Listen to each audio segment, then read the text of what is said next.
ચાલો નેક્સ્ટ આપણો ટોપિક શું છે ભાઈ? તો કે નેક્સ્ટ આપણો ટોપિક રહેશે પરિપક્વ પરાગરજ પર નોંધ. હવે પહેલા તો આપણે જોવાનું છે કે આપણે પરાગરજ છે એનું સ્ટ્રક્ચર જોઈ લીધું છે, પણ પરિપક્વ પરાગરજ છે એનું નિર્માણ કઈ રીતના થાય છે. તો પહેલા આપણે જોઈ લઈએ પરિપક્વ પરાગરજનું નિર્માણ. ક્લિયર? તો ફર્સ્ટ ઓફ ઓલ સપોઝ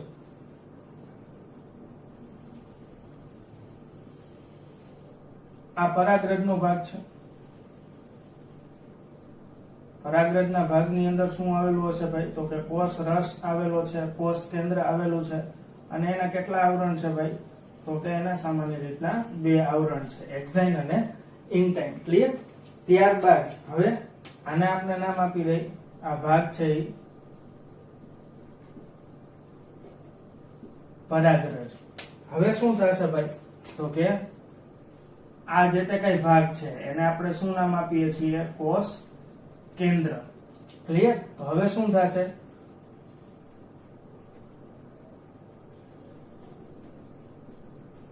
પરાગરજનું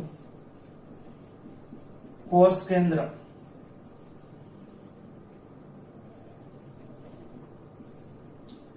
અસમભાજન તરીકે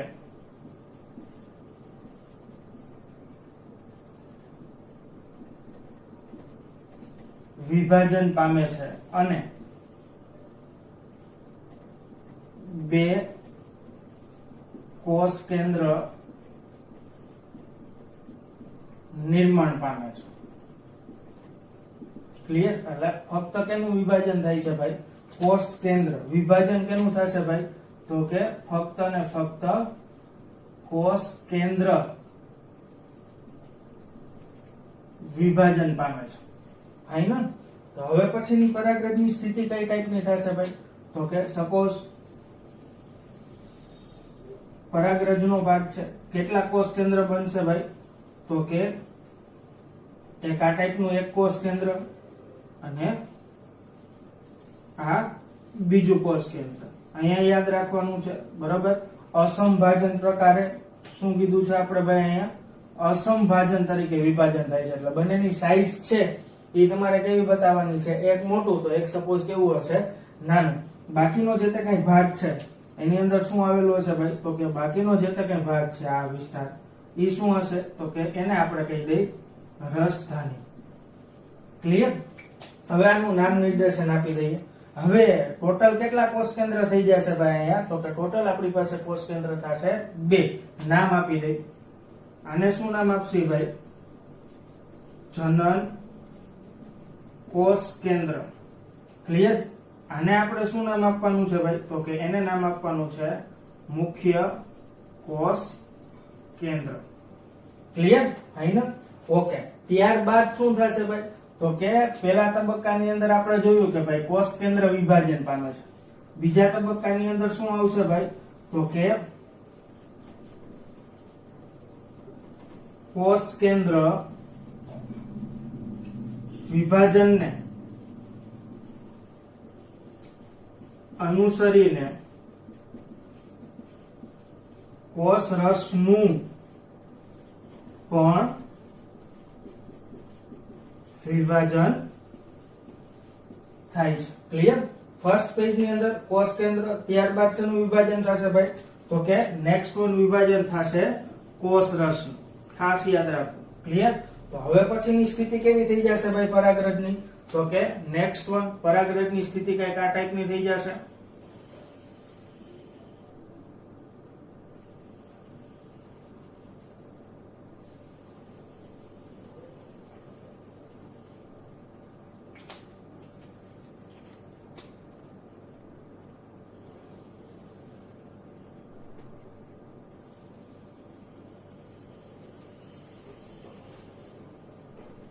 ક્લિયર? હવે આપણે જોવાનું છે કે આ જે કઈ પરાગરજ છે એની અંદર હવે ટોટલ કેટલા કોષ છે ભાઈ?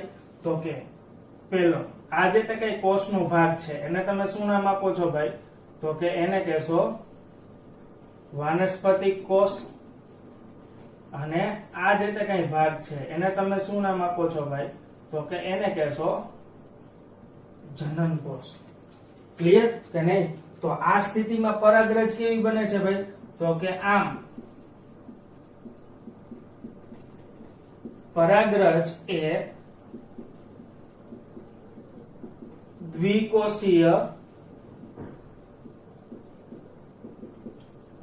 અવસ્થામાં આવે છે.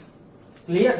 હવે આપણે જોતા જઈએ દ્વિકોષીય અવસ્થા છે તો એની અંદર મને કેટલા ટોટલ કોષ મળ્યા છે? 2 કોષ. કયા કયા 2 કોષ છે ભાઈ? તો કે ફર્સ્ટ ઓફ ઓલ એક હશે વાનસ્પતિક કોષ અને બીજો ભાગ કયો છે ભાઈ? તો કે બીજો ભાગ છે જનન કોષ. ક્લિયર? બેયના થોડાક આપણે ડિફરન્સ લઈ લઈએ. કયા કયા ટાઈપના એના ડિફરન્સ છે? તો વાનસ્પતિક કોષ છે તો કે અહીંયા કોષનું કદ કેવું હશે ભાઈ? મોટું છે. જ્યારે અહીંયા કોષનું કદ કેવું હશે ભાઈ? તો કે નાનું. ક્લિયર? બીજું આપણે જોવાનું છે કોષ કેન્દ્ર.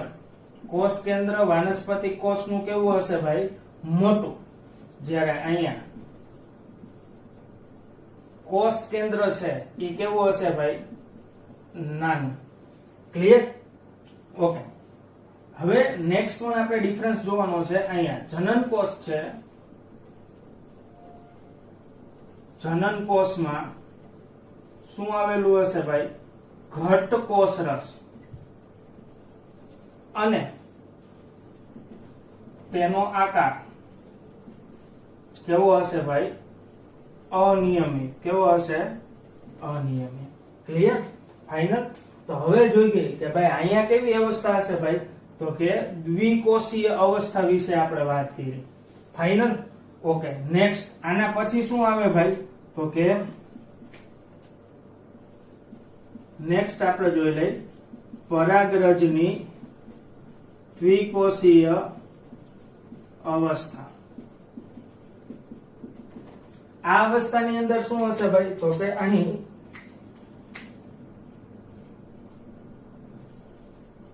આ અવસ્થાનું સર્જન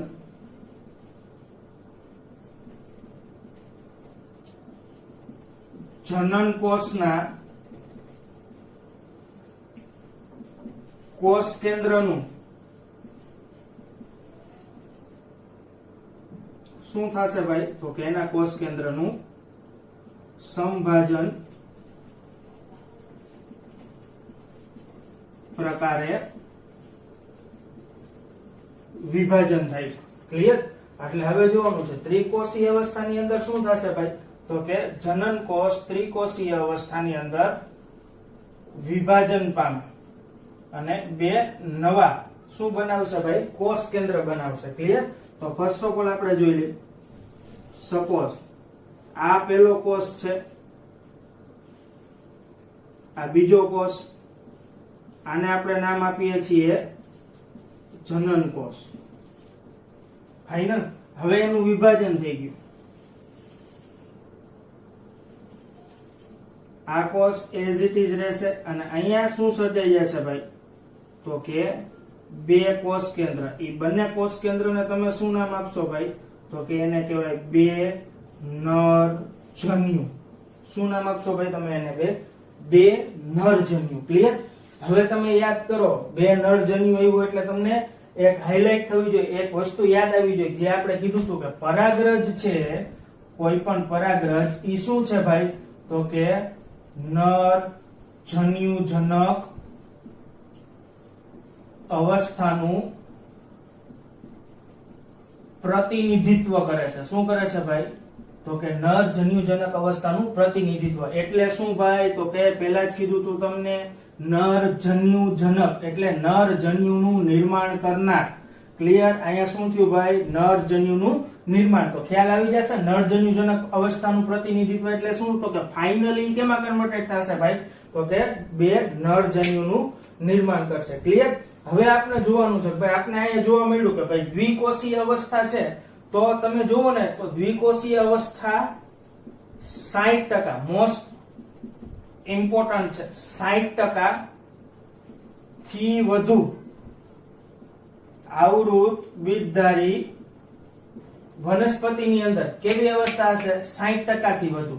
જ્યારે દ્વિકોષીય કેની અંદર જોવા મળે છે ભાઈ? તો કે ભાઈ બાકીની 40% જેટલી વનસ્પતિ જાતિ છે એની પરાગરજ કેવી હશે ભાઈ? તો કે દ્વિકોષીય અવસ્થા વાળી. ક્લિયર? તો એમસીક્યુ માટે બે વસ્તુ યાદ રાખવાની છે. કઈ બે વસ્તુ યાદ રાખવાની છે ભાઈ? તો કે દ્વિકોષીય અવસ્થા 60% થી વધુ અવરોધ બીજધારી વનસ્પતિ, દ્વિકોષીય અવસ્થા 40% જેટલી બીજી વનસ્પતિની જાતિની અંદર દ્વિકોષીય અવસ્થા. મુખ્ય ટોપિક કયો છે ભાઈ? શું થયું? શેનું નિર્માણ થશે? તો કે નરજન્યુનું નિર્માણ થશે. નરજન્યુનું નિર્માણ થાય એટલે વર્ડ યાદ આવવું જોઈએ. નરજન્યુજનક અવસ્થાનું પ્રતિનિધિત્વ કરે છે પરાગરજ. સમજીતી આપણે એની રચનામાં પહેલો જ પોઈન્ટ લખ્યો હતો, નરજન્યુજનક અવસ્થાનું પ્રતિનિધિત્વ. નરજન્યુજનક એટલે નિર્માણ કરનાર, અહીંયા નિર્માણ થઈ ગયું છે. ક્લિયર? તો આવા બે ત્રણ પોઈન્ટ આપણે યાદ રાખીએ આના ઉપરથી. ક્લિયર? તો આ ટોપિક છે આપણે અહીંયા સુધી રાખીશું.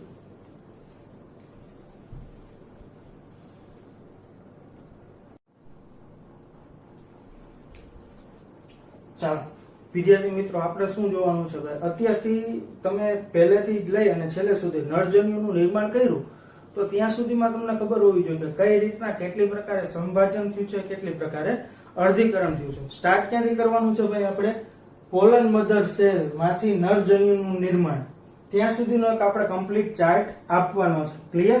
તો આપણે ક્વિકલી જોઈ લઈએ કે ભાઈ પોલન મધર સેલ માંથી નરજન્યુનું નિર્માણ થાય ત્યાં સુધીમાં કેટલી વખત અને કયા પ્રકારના વિભાજન થાય છે. ફાઇનલ? તો પહેલા આપણે જોઈ લઈએ. ફર્સ્ટ ઓફ ઓલ કયો સેલ આપેલો છે ભાઈ આપણને? તો કે pollen mother cell. Clear? Pollen mother cell છે એની પ્લોઇડી કેવી હશે ભાઈ? પ્લોઇડી એટલે કે જનીનિક દ્રવ્ય કેવું હશે? 2L. ફાઇનલ? હવે નેક્સ્ટ આપણે જોવાનું છે કે પોલન મધર સેલ છે એની અંદર કયા પ્રકારનું વિભાજન થયું હતું? તો કે ભાઈ એની અંદર થશે અર્ધીકરણ. અર્ધીકરણ ને અંતે આપણને શું મળ્યું હતું ભાઈ? તો કે અર્ધીકરણ ને અંતે આપણને મળ્યું હતું પરાગરજ ચતુષ્ક. અને આ પરાગરજ ચતુષ્ક માંથી ફાઇનલી આપણને શું મળ્યું હતું ભાઈ? પરાગરજ. ફાઇનલ? અર્ધીકરણ થયું હતું. જનીનિક દ્રવ્ય અથવા તો પ્લોઇડી કેવી થઈ જશે ભાઈ? એકકીય. ક્લિયર? હવે આપણે જોવાનું છે કે આ પરાગરજ ની અંદર શું થશે ભાઈ? તો કે આ પરાગરજ ની અંદર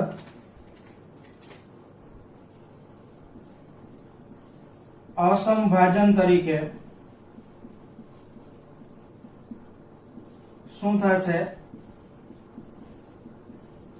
સંભાજનની ક્રિયા થશે. એટલે પરાગરજમાંથી બે અનિયમિત આકારના કોષોનું નિર્માણ થાય છે. કયા કયા બે અનિયમિત આકારના કોષો હતા ભાઈ? તો કે ભાઈ એની અંદર પહેલો કોષ હતો વાનસ્પતિક કોષ. ક્લિયર? અને બીજો કોષ કયો હતો ભાઈ? તો કે બીજો કોષ હતો જનન કોષ. ક્લિયર? અહીંયા સંભાજન થયું છે એટલે પ્લોઇડી બદલાશે નહીં. વાનસ્પતિક કોષની પ્લોઇડી કેટલી હશે ભાઈ? તો કે એ એકકીય જ હશે. જ્યારે જનન કોષ એની પ્લોઇડી કેવી હશે ભાઈ? તો કે એ પણ એકકીય હશે. ફાઇનલ? હવે આપણે જોવાનું છે કે ભાઈ માત્ર ને માત્ર નર જનન કોષ છે એની અંદર શું થશે ભાઈ? તો કે એનું વિભાજન થશે. ક્લિયર? વિભાજન કયા પ્રકારે? તો કે પુનઃ પાછું સંભાજન પ્રકારે વિભાજન થશે. કેનું ભાઈ? માત્ર ને માત્ર જનન કોષનું. અને શું અસ્તિત્વમાં આવશે ભાઈ? તો કે બે નરજન્યુનું શું થશે? નિર્માણ. ક્લિયર? ફાઇનલ? તો હવે આપણે જોતા જઈએ.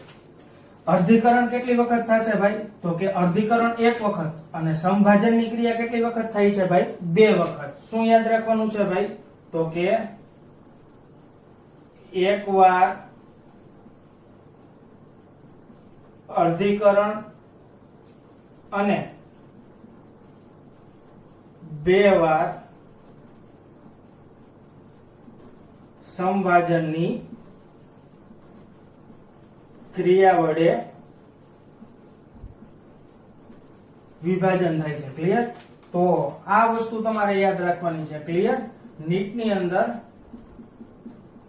આ પ્રકારના કંઈક એમસીક્યુ હોઈ શકે. ક્લિયર? અત્યારે આપણે નીટ ટોપિક છે એને ડિસ્કસ કરતા નથી. ક્લિયર?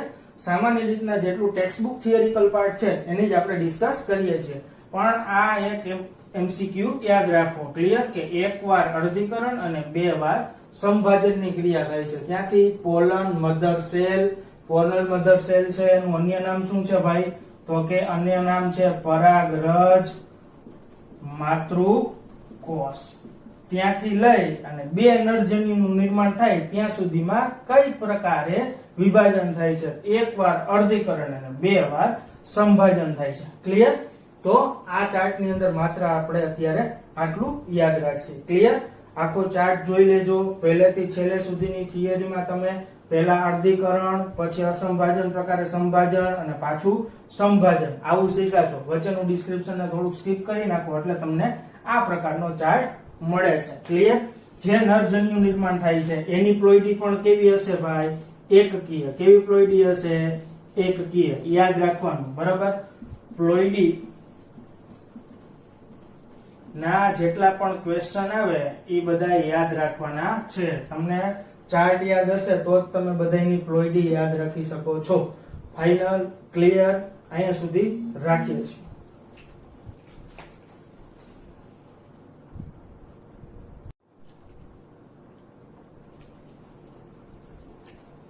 ઓકે વિદ્યાર્થી મિત્રો, ત્યારબાદ છે પરાગરજ વિશેની નાની નાની ઇન્ફોર્મેશન હશે બધી કે ભાઈ પરાગરજ છે તો એનો ઉપયોગ કઈ જગ્યાએ થાય, એના પોષણનું મૂલ્ય શું છે, એની સાથે બીજી કયા પ્રકારના રોગ સંબંધિત સમસ્યાઓ સર્જાયેલી છે. ક્લિયર? તો આપણે ક્વિકલી એક વખત જોઈ લઈએ. પહેલું અહીંયા છે પરાગરજ એલર્જી પ્રેરક તરીકે. ક્લિયર? સપોઝ આવો ક્વેશ્ચન પૂછાય તો કેટલા માર્ક્સ ની અંદર પૂછાશે ભાઈ?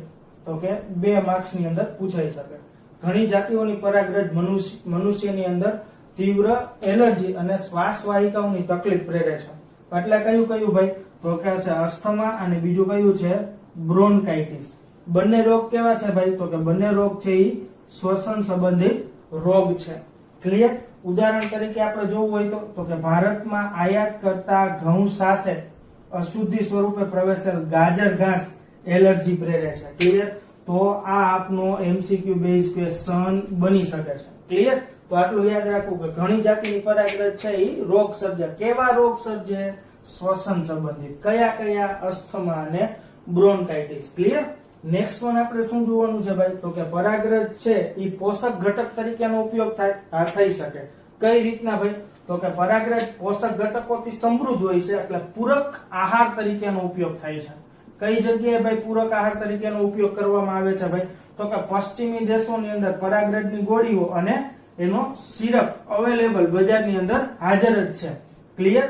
પરાગરજ પોષક ઘટકોથી સમૃદ્ધ હોય છે. આથી તેનો ઉપયોગ કેના તરીકે થાય? પૂરક ખોરાક તરીકે. દાખલા તરીકે તમને પૂછે તો પરાગરજની ગોળી, પરાગરજનું સિરપ આ બધું પશ્ચિમી દેશોની અંદર અવેલેબલ છે. ક્લિયર? એનો અન્ય ઉપયોગ શું છે પોષક ઘટક તરીકે? તો ખાસ યાદ રાખવાનું, દોડમાં ભાગ લેનારા ઘોડાઓ અને રમતવીરોનો દેખાવ ઇટ મીન્સ એના પ્રદર્શનમાં વધારો કરે છે. ક્લિયર? નેક્સ્ટ આપણે જોવાનું છે પરાગરજની જીવિતતા. પરાગરજની જીવિતતા છે બહુ ઇમ્પોર્ટન્ટ ટોપિક છે. બરાબર? 2 માર્ક્સ અથવા તો 3 માર્ક્સ ની અંદર પરાગરજની જીવિતતાનો ટોપિક આવી શકે. પરાગરજની જીવિતતાનો ટોપિક આપણે કઈ રીતના જોવાનો છે? તો કે એક વખત પરાગરજ પરાગાશયમાંથી મુક્ત થયા બાદ, ક્લિયર? સપોઝ આપણે અહીંયા જોઈ લે કે ભાઈ આ ભાગ છે એ કયો ભાગ છે ભાઈ? પરાગાશયનો ભાગ છે. ત્યાંથી મુક્ત થયા બાદ કેની ઉપર ભાઈ? પરાગાસન. આ ભાગ કયું છે? પરાગાસનનો ભાગ છે. આ કયું છે? પરાગાશય. અહીંયાથી અહીંયા અમુક નિશ્ચિત સમયની અંદર જ પહોંચી જવું જોઈએ. ક્લિયર? તો અને તો જ શું થશે ભાઈ? ફલન શક્ય છે. એટલે આપણે જોઈએ પરાગરજ પરાગાશયમાંથી મુક્ત થયા બાદ પરાગાસન પર સ્થાપન થવું જરૂરી છે અને તો જ આગળની ક્રિયા એટલે કે ફલન શક્ય બને છે. એના વિના ફલન શક્ય બનતું નથી. ઓકે, પરાગરજની જીવિતતાનો સમયગાળો કેવો હશે ભાઈ? તો કે એનો સમયગાળો અલગ અલગ જાતિના વનસ્પતિ માટે અલગ અલગ હોય છે. ક્લિયર? અને એના જીવિતતાનો આધાર કેના ઉપર રહે છે ભાઈ? તો કે ત્યાં હાજર વર્તમાન તાપમાન એટલે કે પ્રવર્તમાન તાપમાન અને બીજા કેના ઉપર હશે ભાઈ? ભેજ ઉપર. ક્લિયર? નેક્સ્ટ આપણે જોવાનું છે ઉદાહરણ પણ બહુ અગત્યના છે, બરાબર? એમસીક્યુ બેઝમાં વારંવાર આ પ્રકારના ઉદાહરણ પૂછાય છે. દાખલા તરીકે ધાન્ય પાક છે જે આપણે જોઈ ઘઉં અને ચોખા, એની પરાગરજ મુક્ત થઈ ગયા પછી 30 મિનિટની અંદર જ પોતાની જીવિતતા ગુમાવે છે. ટાઈમિંગ શું હશે ભાઈ? સમયગાળો શું હશે ભાઈ? ઉદાહરણ બે કેના આપેલા છે? સમયગાળા. ફાઇનલ. પરાગરજ, ધાન્ય પાક, ઘઉં અને ચોખા જીવિતતા કેટલા સમયમાં ગુમાવે? 30 મિનિટની અંદર. ત્યારબાદ અન્ય છે રોઝેસી છે, લેગ્યુમિનોસી છે અને સોલેનેસી કુળના સભ્યો. આ કુળના સભ્યો એની જીવિતતા ક્યાં સુધી રહે છે? મહિનાઓ સુધી. ક્લિયર? તો અહીંયા દિવસો સુધી, અહીંયા મિનિટમાં આવશે, જ્યારે અહીંયા મહિનાઓની અંદર આવશે. એમસીક્યુ માટે ખાસ યાદ રાખવાનું છે. ક્લિયર? નાના નાના ટોપિક્સ છે એટલા માટે આપણે પહેલેથી લખીને રાખી દીધા છે. પહેલું પરાગરજ, એલર્જી ઉત્પન્ન થાય, હા થાય. કયા પ્રકારના રોગો થાય? અસ્થમા અને બ્રોન્કાઇટિસ. ક્લિયર? ઉદાહરણ એનું પૂછે તો આ ઉદાહરણ પણ તમને ખ્યાલ છે, એમસીક્યુ બેઝ છે. ગાજર ઘાસ. ક્લિયર? ભારતમાં આયાત કરાયેલ ઘઉં ની અશુદ્ધિ તરીકે પ્રવેશેલ ગાજર ઘાસ. પરાગરજ પોષક ઘટક તરીકે, હા, એનો ઉપયોગ પૂરક ખોરાક તરીકે થાય છે, કેમ કે એની અંદર ઘણું બધું પોષણ હોય છે. જેમ કે પશ્ચિમી દેશોની અંદર પરાગરજની ગોળીઓ અને એનું સિરપ હાજર છે.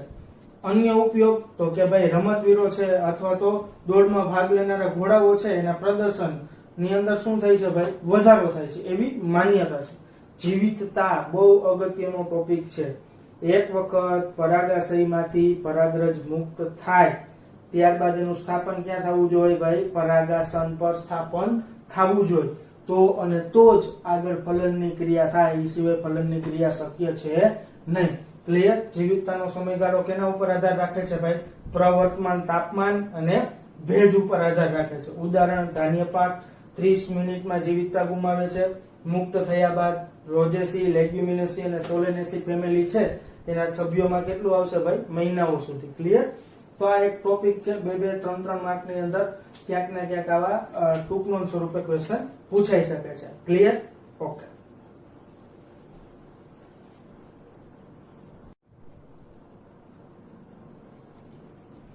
ચાલો, 3 આપણે ટૂંકનોંધ જોઈ છે. કઈ ભાઈ? તો કે એલર્જી પ્રેરક તરીકે પરાગરજ હોય છે, પરાગરજ પોષણ પણ પૂરું પાડે છે અને એની જીવિતતા. ત્યારબાદ કયું હશે ભાઈ? તો કે પરાગનિધિ. પરાગનિધિમાં આપણે શું જોવાનું છે ભાઈ? તો કે ઘણી બધી જાતિની પરાગરજ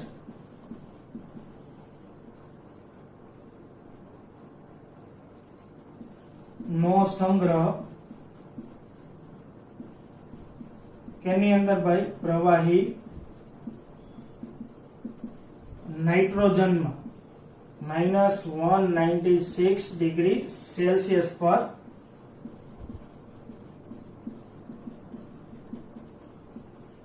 કરી શકાય છે. ક્લિયર? અને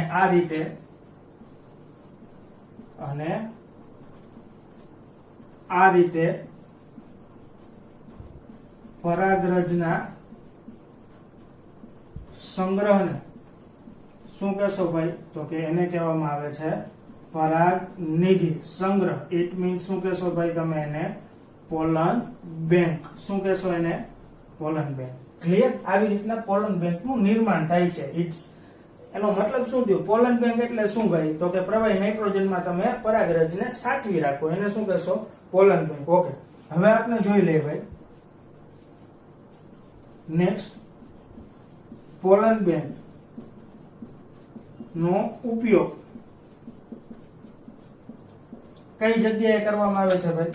તો કે પાક સંવર્ધિત કાર્યક્રમમાં સંવર્ધન અને સંકરણ દ્વારા ઇચ્છિત લક્ષણો ધરાવતા અથવા તો ઇચ્છિત લક્ષણો ધરાવતી વનસ્પતિના નિર્માણ માટે થાય છે. ક્લિયર? તો અહીંયા સુધીની આ શોર્ટ નોટ થશે. પરાગનિધિ ક્લિયર? પરાગનિધિ પૂછી શકાય તો માત્ર ને માત્ર 2 માર્ક. તો અહીંયા સુધી આપણે રાખીએ છીએ.